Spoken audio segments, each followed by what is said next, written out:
Welcome to today's live. My name is Anna, Migrant Dr. Mom. Thank you for being here. So today I have a very interesting topic to cover today. And I'm doing a 10-year reflection with one of my very good friends. And we're just talking about it's a really chilled talk today. And it's very cool. That's why you're seeing us all layered up. So don't mind us.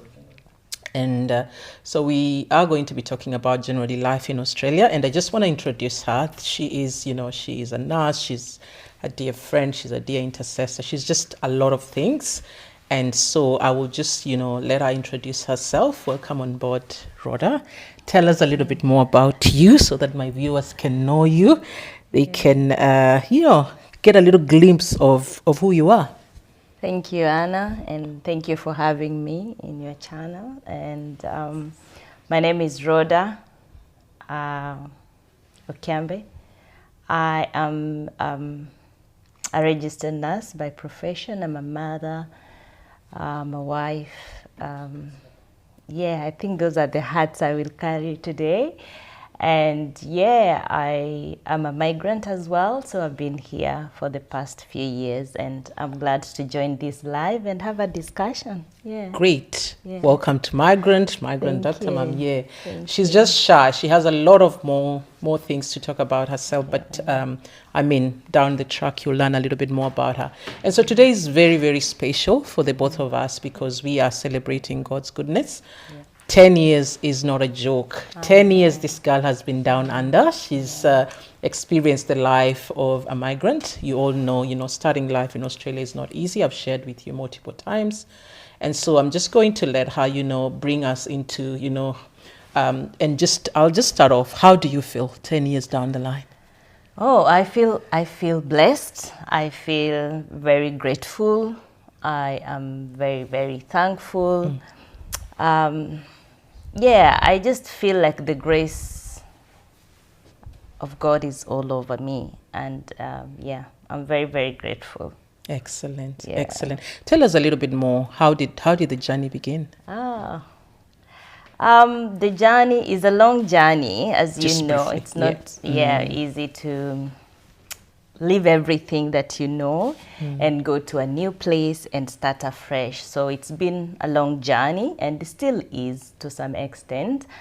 But I came here through the most common channel of being a student. So I came through the student pathway to do my bachelor's in nursing, and that's what I did. And then after bachelor's, it went on to having my registration in Australia, and then I started practicing.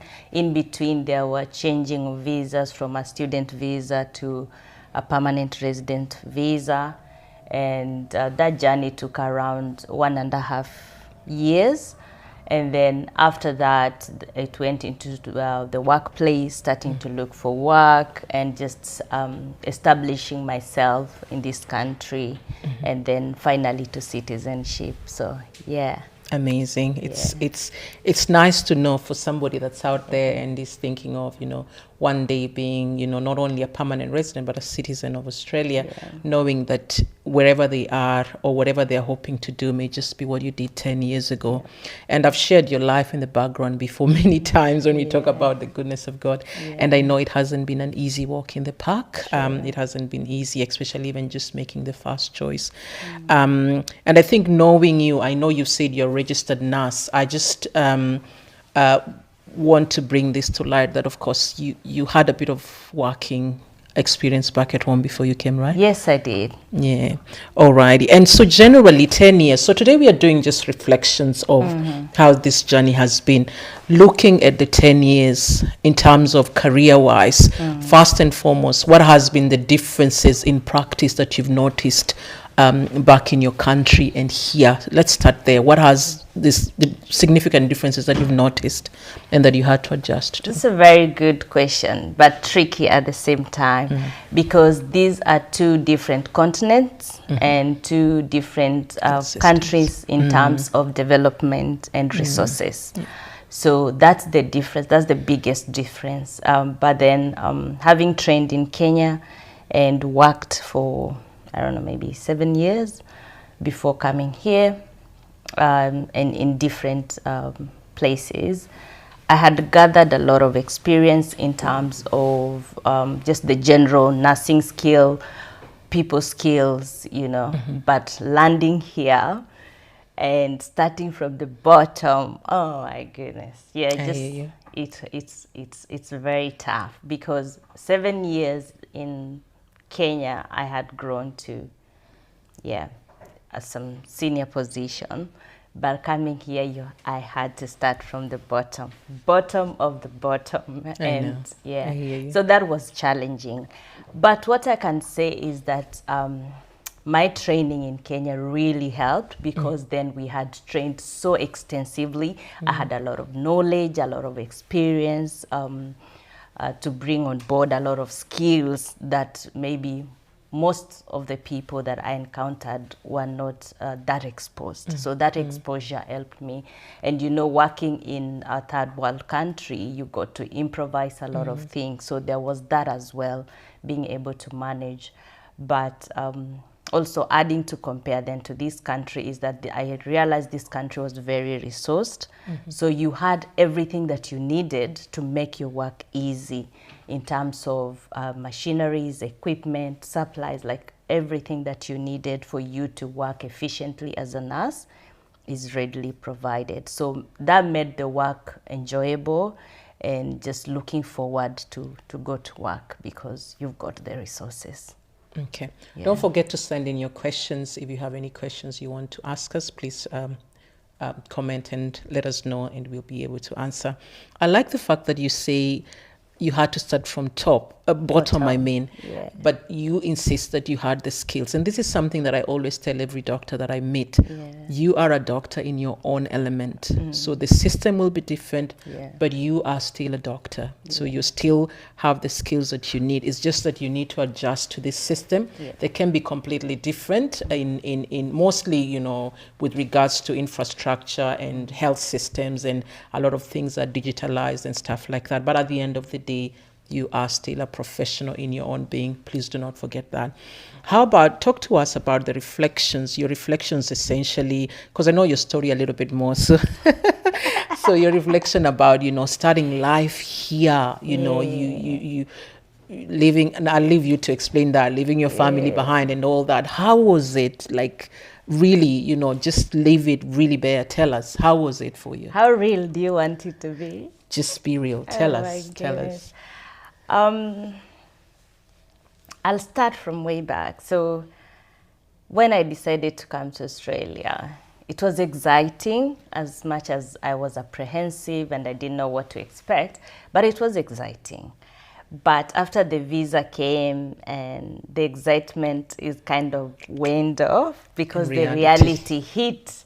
Exactly. That now you're leaving everything you know, your familiar ground, and your family, and you're going to start afresh. So that was hard at that time. And also, if you ever, those who are watching and have gone through this journey will confer with me that by the time you reach getting your visa, most of the time you have exhausted your finances. Like, you are just at the almost at the end of your finances.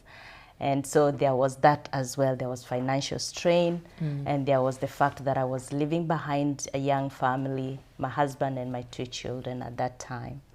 And so that was tough. But I was optimistic, because I looked at the bigger picture, that this is going to change our family life and bring a better life to them as well. So that really gave me hope. But above all, it was my faith in God that kept me. And so, yeah, I came over to Australia, and I was helped by good Samaritans. I'd say that. Total strangers, but then they helped me a lot to just start life. And that life was hard, because by the first month, all the money I had was already finished. Like, don't do this if you're coming. You need to have good financial backup, which I didn't have. Yeah, and so it was very hard to struggle. You pay rent weekly. you have to buy food, you have to pay for your transportation and all that. So it was very hard to navigate. And it took me, I think, around 2 months to get a job. And that was a hard season, very hard. Yeah, and another thing that was hard as well was because having no one who knew you, it was very hard to get a reference for a job, because this is a country that if you apply for a job, you will have to provide references, and those references are people that who know you and have worked with you. So for me, that was a challenge as well, until 2 months down the line is when I was able to go through all those processes, and I can say that from there life started being better. But in terms of studies, I enjoyed. That was the best thing. Like it was the best. I loved the education system. I loved how they did their lectures, the tutorials. I loved that part. Yeah. We'll cover that a little bit in detail at the end. But I look at it, and I've seen the picture when you're celebrating 10 years of coming to Australia, and I can see, the picture. In that picture, pictures can tell volumes and volumes of things. In that picture, you have a little bag, your passport, and and all that. And I can remember you didn't have a very warm jacket. No. And yet I think you came during winter. Talk to me about that experience, coming to Australia during winter at a time like this, when the temperatures the day before yesterday was 0 degrees. I know. So, in Kenya, we have very good weather. It's warm almost throughout the year. We are in the equator, so the weather is nice. And so when I heard that it's winter in Australia, actually I didn't have any heavy jackets before that. Even that one was heavy, the one you saw, but I didn't have any heavy jackets. So what I did the day before, 2 days before traveling, I went to Gikomba. If you're in Kenya, you know that. And I bought, I think, 2 jackets, and my sister gave me 1 more jacket. And so I thought I had bought the heaviest. Oh my goodness. So that was the black jacket I was wearing. Was your heaviest? And so when I landed, it was raining, it was cold. I had some boots, but those boots were like a bit of, I don't know, they were leather material kind of.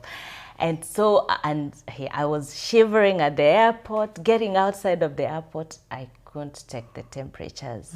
But then I had to survive. As I told you, the finances were not there. The months wasn't marking. Yeah, and so I remember the lady who had graciously hosted me giving me a water bottle. I hadn't seen a water bottle before. Like, who needs a water bottle? I know, right? So I had given me a hot water bottle, and that kept me warm over the nights, because the nights were extremely, extremely cold. And so, that was my experience. Yeah, but 10 years later, I don't mind the winter. I still want you to tell me a little bit more. How was it? Did you have a car? Did you have aircon in your car? Oh my goodness. You know that story. So, no, I didn't have a car on arrival. Goodness. No jackets, a few jackets that were not warm at all, not meant for the Australian weather in winter.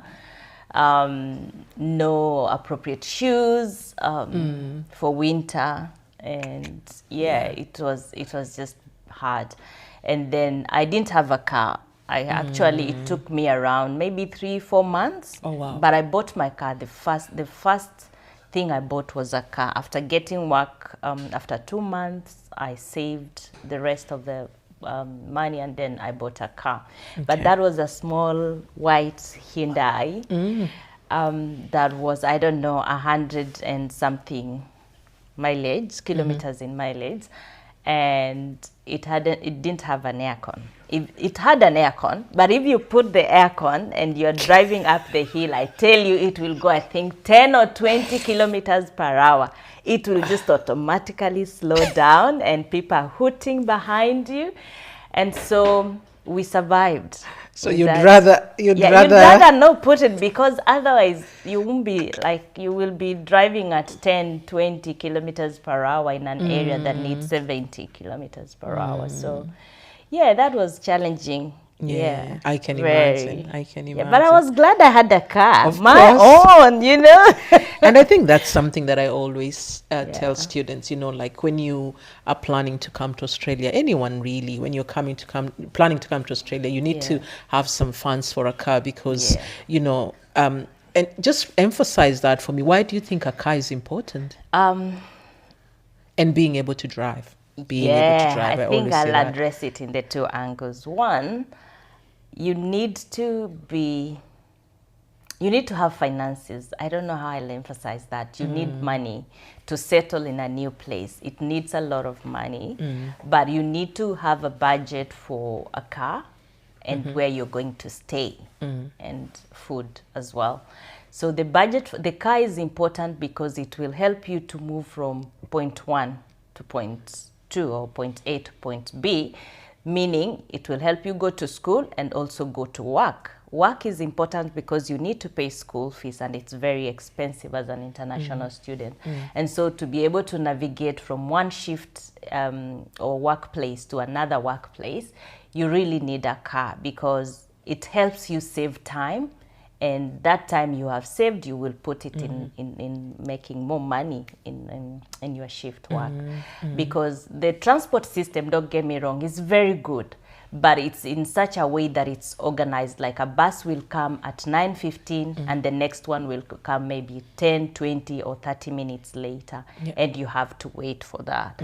But if you have a car, you will save the few minutes in between the last bus, or in between kind of you from school. You only have 20 minutes in between before your shift starts. It will help you save that time. So it's not a luxury, it's a necessity. And then secondly, you need to know how to drive. You can get someone to tutor you how to drive, but that costs more money, and you're trying to save money as a student. So I really emphasize that if you plan to come here to Australia, you really need to know how to drive, not just possessing the driver's license, but knowing how to drive. It's very key. It's for your safety, it's for the safety of others, and it will make your life much, much easier. Thank you so much for saying that. That's a major reflection, guys. And I've said it in my previous videos, and I'll say it today. Very, very important. You've covered it really, really well. And I think that's what I always say. Drive, learn how to drive, and actually drive. Don't come with a license and just drive, but also at the same time have enough income or have enough finances to get you going. And so tell me, we're still on reflections. So how did you adjust? What are some of the things that helped you adjusting sooner, I had hope. I was determined to make it. I just couldn't go back. That's important. I couldn't go back. As I said, I had worked in Kenya, and by that time if you asked me, I had reached self-actualization. But coming here to start afresh, there was nothing that I had left back apart from the children that I could say, I want to go back. It had to work. And the third thing that helped me, in no particular order, is my faith. I always say, and you know that I came here with Jesus at the forefront, and I'm not ashamed to say that. And so I had so much faith in God that this immigration journey will work. And so that gave me the resilience to go on. But I also had made a promise to my children that when I go, I'll come back for you. And so there's no way I was going to go back and say, oh, mommy didn't make it. Very important. I couldn't do that. And it kept me going. And looking around, I saw other people who had made it. They were in their first year here, second, 10 years. And I said, okay,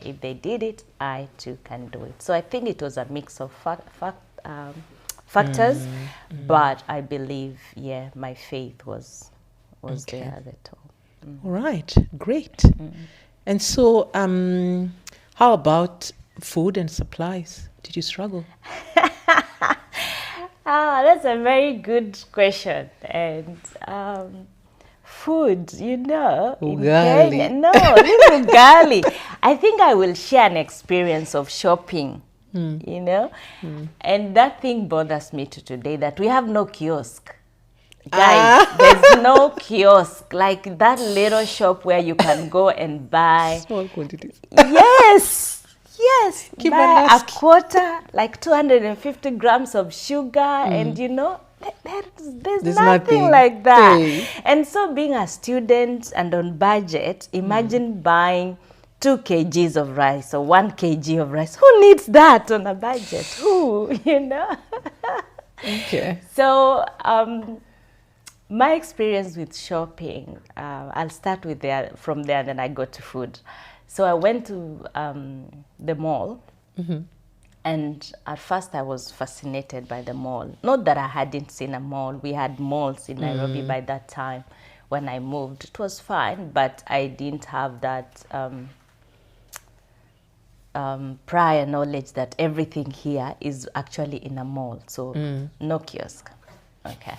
So I went to the shop. There's no mama burger to cut the skooma for you. What do you mean? So I went to shopping and I was looking for salt.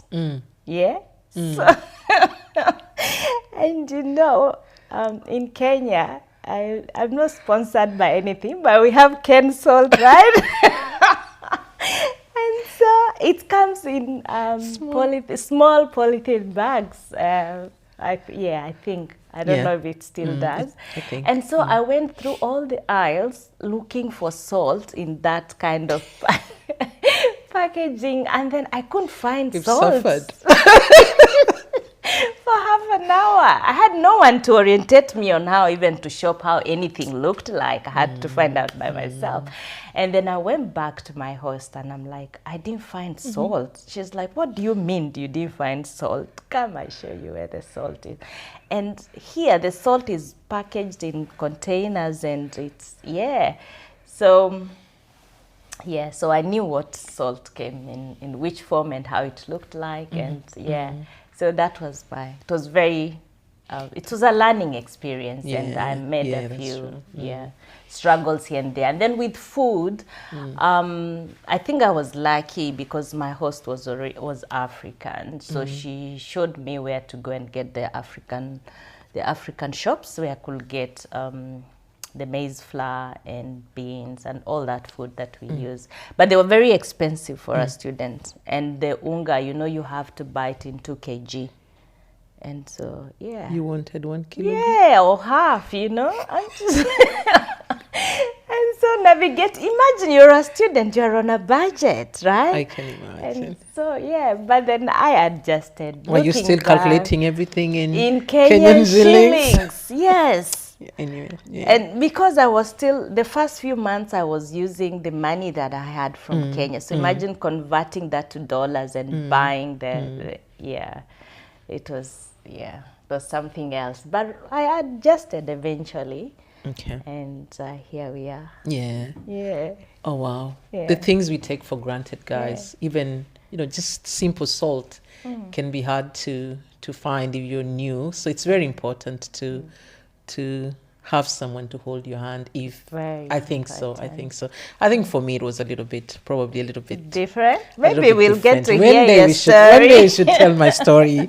It was a little bit different, but I did have someone to hold my hand, which was good. Yeah. All right, cool. So, you've reflected on how you started life and, school and, of course, the car and shopping and life. What about church? Oh, church. As I told you, my faith was very key in every season of my life, even just migrating here. I still believe in Christ up to now. But it took me a long time to find church. And because one, I was trying to settle, and I tried a few churches. By the second month, I think, is when I started to look out for a church. And what we have back home, sometimes we take it for granted. I always say this, that in Kenya, God is everywhere. I mean, God is everywhere. But in terms of, you get into a matatu, there's some gospel music playing, and the radio in the morning, they will start with some, worship and all that. So it's something that comes out so natural. Even in the estates where you live, or in the suburbs where you live, there will always be a church, there will always be a worship, somebody preaching. So the word is always everywhere. But it's not the same here. You have to be very intentional to keep your faith, to find fellow Christians and all that. So yeah, it was quite a challenge, but eventually I tried out a few churches that I was referred to by friends, and until I finally settled. So I think that was around the 3rd or 4th month is when I found a church. Yeah, but I still longed for that Kenyan worship. I longed for where we could hear songs that were familiar to us, songs touch your heart. And so, yeah, I eventually found a fellowship of Kenyans that we used to meet once a fortnight, and that was like medicine to my soul. Yeah. And I think it's important for me to reinforce this, guys. When you're studying life overseas, and Rhoda has reflected in a 10-year journey, and in my, I think mine's probably 8 years journey, meeting up, we are human beings, we are social beings. Getting and linking up in the community is what makes you adjust in Australia. And because we know that, for people that are starting life here, life can be very difficult, especially in winter. A lot of, mental health can also, things can be playing around you. And I must say, if you're going through, you're struggling mental health wise, please see your general practitioner, or, look at people that can assist you.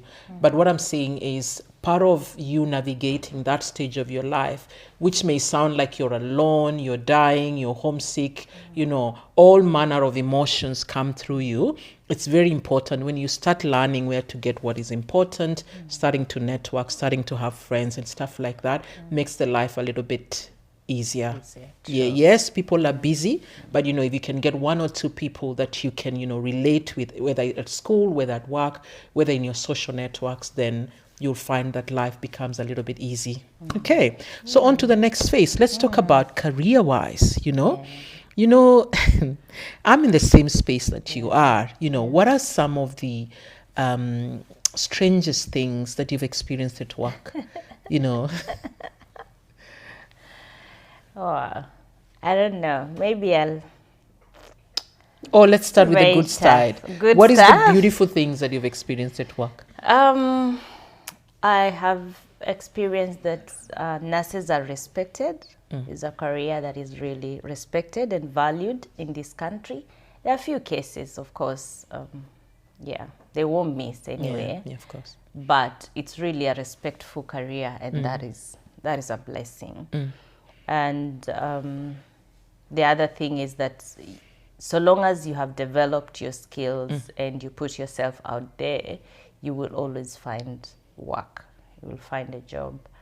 And and it's not, I won't say easy, but you can, if you're determined, you can grow through your career. So those are some of the best. And you really paid for what you do.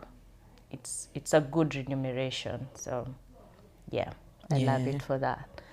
Challenging, I'll start with maybe one or two you want me to share. One or two.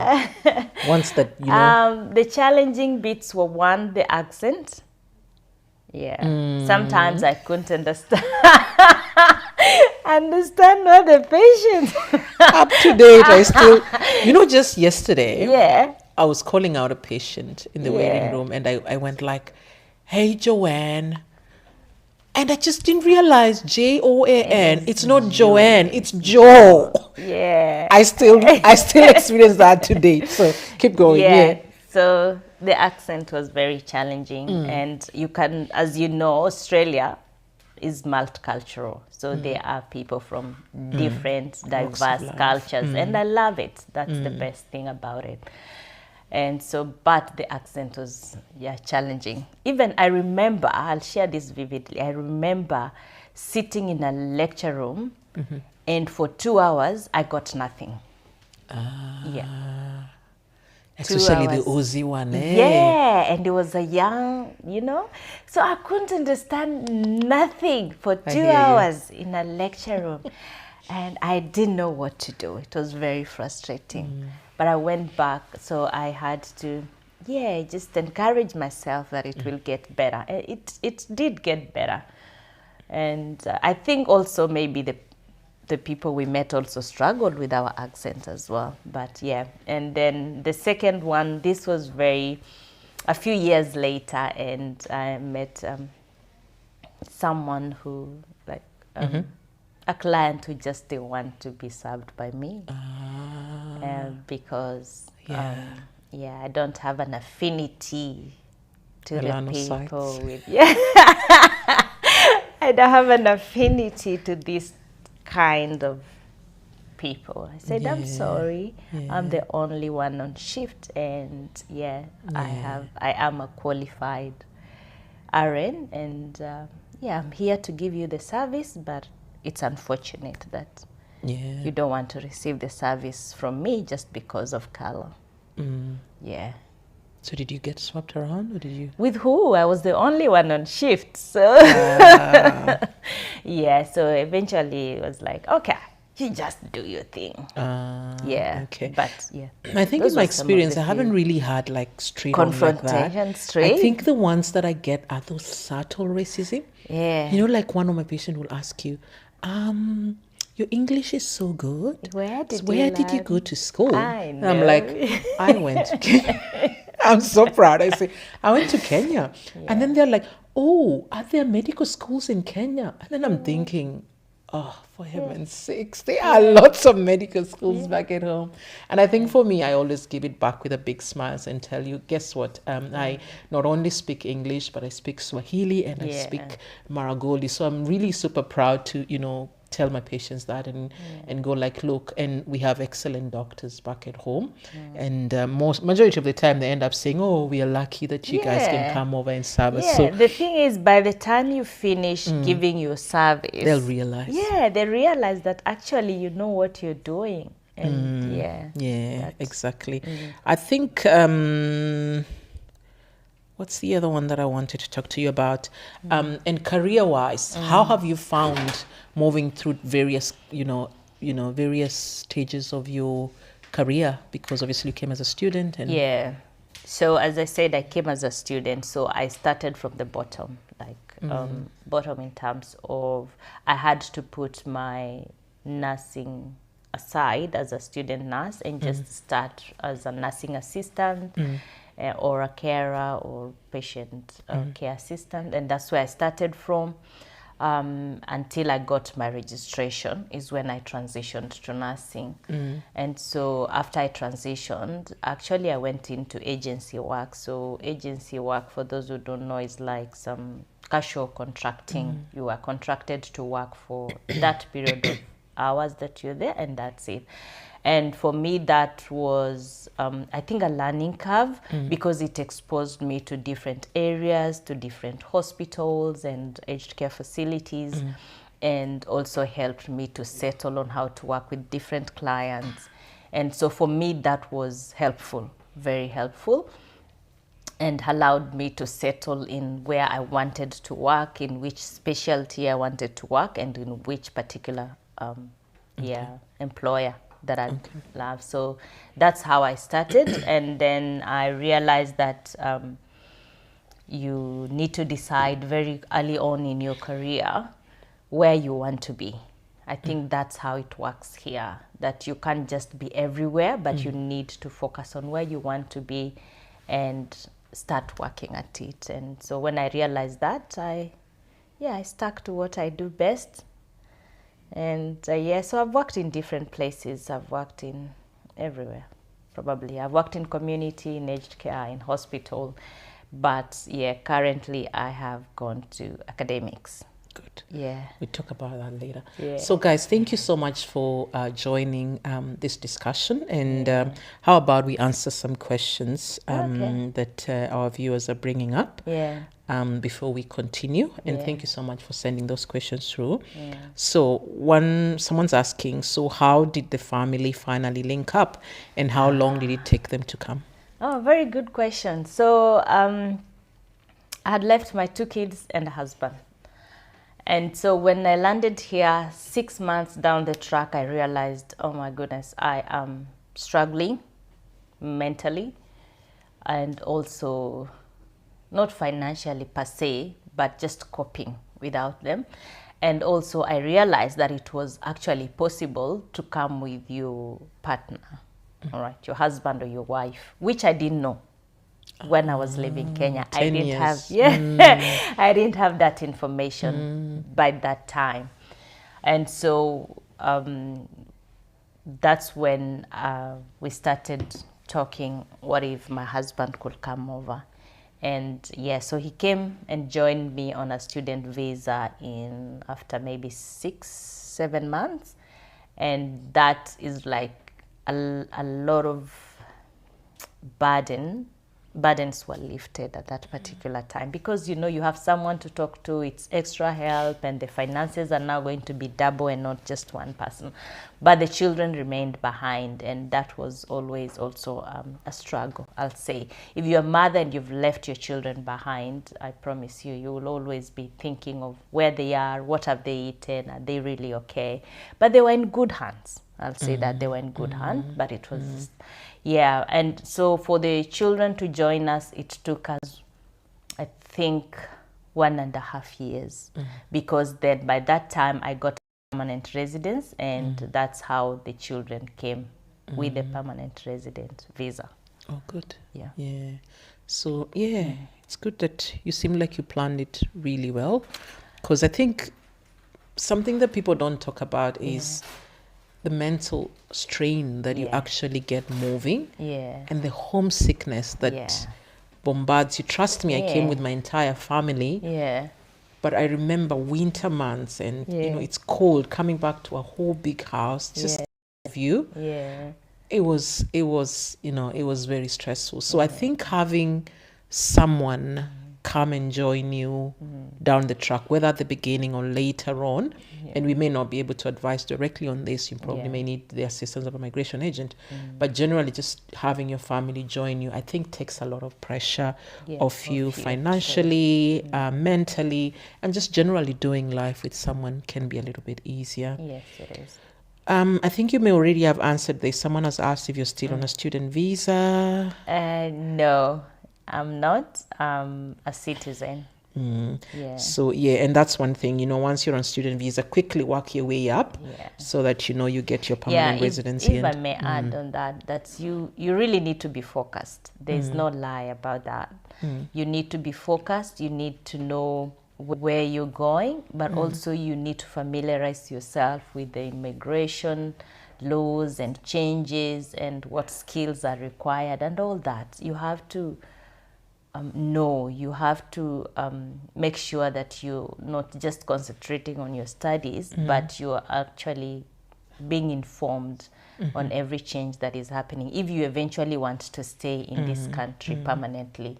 And so that is important. So once you know where you're going, you need to map out your journey. And I think that helps along the way. Yeah, that's very important. Another question is, any encouragement to someone who wants to come here as a student or professional? Oh, definitely come. Yes, come. Definitely. The land is big. It's a beautiful land. It's a beautiful country with a lot of opportunities, and you can be what you want to become. You can start afresh career-wise. You can continue with your career. You just have to be willing to start from the available opportunities and then work your way up. There are a few challenges as well as families, and that in terms of maybe the extra help that we have at home is not available here, so you have to organize that by your family or daycares or school.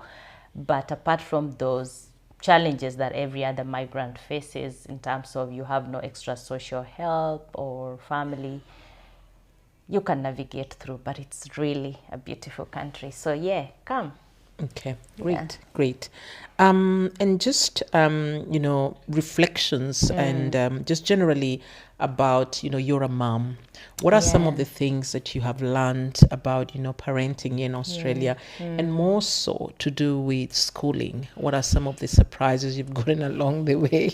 I think for me it was, kindy not being a compulsory year and stuff like that, which was very confusing. But tell my viewers, what are some of the lessons you've learned? And so my children came when they were in year 1 and 3. So I don't know about below that classes. Until years much much later. But parenting here requires resilience. And lots of prayers and also support system. So how that support system looks, daycare, after school care, before and after school care, or friends or family, but you do need a support system, because then you need to balance that with your work as well. You can't just stay at home. Remember, we have no nannies, we have no one to come in and clean our homes. They are cleaning, cleaning you can get that. Just need to pay. Yeah, it's just expensive and you will be willing to pay. So you can get cleaning services, But in terms of like somebody just staying in with like nannies to help you, no, we don't have that. Okay. So you need your social support system. And so we learned quite early. So what worked for us is that me and my husband had to work in terms of different shifts. So while one is at home, one is at work, and that's how it worked. And just before long, we realized if we continue like that, we won't be seeing each other. Yeah, because if someone is on night and the other one on day shifts, when do you get, so then we organized in such a way that one day of the week, me and him are at home. But then the rest of the week, the days of the week, we can just, and so that's how it's been working for us. So what was, and another thing that I learned in terms of school here is very good in terms of what my children said, because they had gone through different schools in Kenya, and so they liked the fact that they didn't have to be in school at 5 a.m. or 6 a.m. They go to school at 8:15, 8:30, and so that was key to them. They didn't have to wake up very early, and also they learned a variety of subjects, which it was hard for them to adjust before, because the way they learned, for example, English in Kenya, the structure is different from here. Here it's broad, it's detailed, they are exposed to, for example, what will I use? For example, I realized in Kenya we did our set books, the literature. We started it in year 9, which is Form 1. Here they start it in year 4. They have started exploring the literature book. So that was a bit different. So the structure was different, but the system is made in such a way that if the children need extra help, it's provided by the school. And so, Good. Yeah. I think even as we near towards the end, I just want you to share with me how you sort of, at the moment, 10 years down the line, you've had a few lessons down, along the way. How do you balance work life? I don't know if I've gotten there yet. Yeah, work in progress, always. It's still a work in progress, but I have learned to prioritize what matters, and I work through that in seasons, because as you're aware, I just finished my second degree, and so that season, the way I balanced that was very different. And so I've learned to work in seasons. And so there are some seasons that I tend to have more time with family than work. And some seasons, if we need extra finances, I'm working more. And so just learning your seasons and embracing that and knowing what is your priority at that particular time. Because when I was a student, if you told me to put more priority outside work and school, it couldn't work. So those were my priorities, school and work. And then now family came in. But also just having to communicate the two of us as we parent, like what are we doing, who's working, who's staying with the children, and when are we making time for these children. So yeah, a lot of communication goes in as well. Yeah. And the kids have grown, so they help too. So that's a very important thing.